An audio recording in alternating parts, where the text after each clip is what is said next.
പശ്ചിമബംഗാൾ നിയമസഭാ തെരഞ്ഞെടുപ്പ് പ്രചാരണം അവസാന ഘട്ടത്തിലേക്ക് കടക്കുമ്പോൾ സംസ്ഥാനത്തെ രാഷ്ട്രീയ ചിത്രം കൂടുതൽ വ്യക്തമാകുന്നു.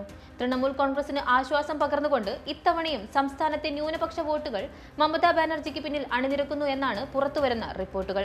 2021 ഇതിന് സമാനമായ രീതിയിൽ BJP വിരുദ്ധ വോട്ടുകളുടെ ഏകീകരണമാണ് ബംഗാളിൽ ദൃശ്യമാകുന്നത്.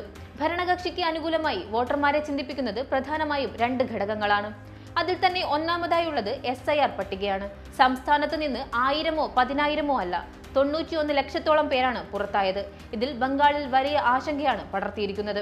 അതിൽ തന്നെ രണ്ടാമതായി ഏക സിവിൽ കോഡാണ്. അധികാരത്തിലെത്തി 6 മാസത്തിനുള്ളിൽ ഏക സിവിൽ കോഡ് നടപ്പാക്കുമെന്ന BJPയുടെ പ്രഖ്യാപനം ന്യൂനപക്ഷ വോട്ടുകൾ തൃണമൂലിന് പിന്നിൽ ഭദ്രമാക്കാൻ കാരണമാകുമെന്നുറപ്പാണ്.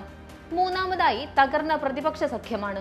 തൃണമൂലിനെതിരെ മുസ്ലിം വോട്ടുകൾ ഭിന്നിപ്പിക്കാൻ ലക്ഷ്യമിട്ട് അസ്റുദ്ദീൻ ഉവൈസിയുടെ AIMIM-ഉം ഹുമയൂൺ കബീറിന്റെ AJUP-യും ISF തുടങ്ങിയ സംഘടനകൾ നടത്തിയ നീക്കങ്ങൾ പാതി വഴിയിൽ തകർന്നു തരിപ്പണമായി. ബദൽ ബാബറി മസ്ജിദ് എന്ന ആശയവുമായി രംഗത്തെത്തിയ ഹുമയൂൺ കബീർ ഉൾപ്പെട്ട ഒളിക്യാമറ ദൃശ്യങ്ങൾ പുറത്തുവന്നത് സഖ്യത്തിന് വലിയ തിരിച്ചടിയായി എന്നതാണ് വിലയിരുത്തൽ.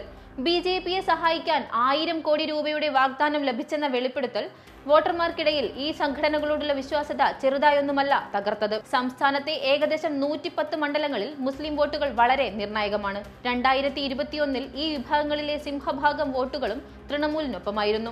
30% ന്യൂനപക്ഷ വോട്ടർമാരുള്ള 89 മണ്ഡലങ്ങളിൽ 87-ലും തൃണമൂലാണ് വിജയിച്ചത്. ഇത്തവണ SIR പട്ടികയിൽ നിന്ന് പുറത്തായവരിൽ 31 ലക്ഷത്തോളം പേർ ന്യൂനപക്ഷ വിഭാഗത്തിൽ നിന്നുള്ളവരാണെന്ന കണക്കുകൾ തൃണമൂലിന് ആശങ്കയുണ്ടാക്കുന്നുവെങ്കിലും BJPയെ തടയുക എന്ന ലക്ഷ്യത്തോടെ വോട്ടുകൾ ഭിന്നിക്കാതെ മമതയെ തന്നെ പിന്തുണയ്ക്കാനാണ് നിലവിലെ സാധ്യത എന്നാണ് രാഷ്ട്രീയ നിരീക്ഷകരുടെ വിലയിരുത്തൽ. കോൺഗ്രസിന് സ്വാധീനമുള്ള മാൽഡ, മുർഷിദാബാദ് ജില്ലകളിൽ കോൺഗ്രസ് നേട്ടമുണ്ടാക്കിയേക്കാമെങ്കിലും സംസ്ഥാനത്ത് മൊത്തത്തിൽ തൃണമൂലിന് തന്നെയാണ് മുൻതൂക്കം.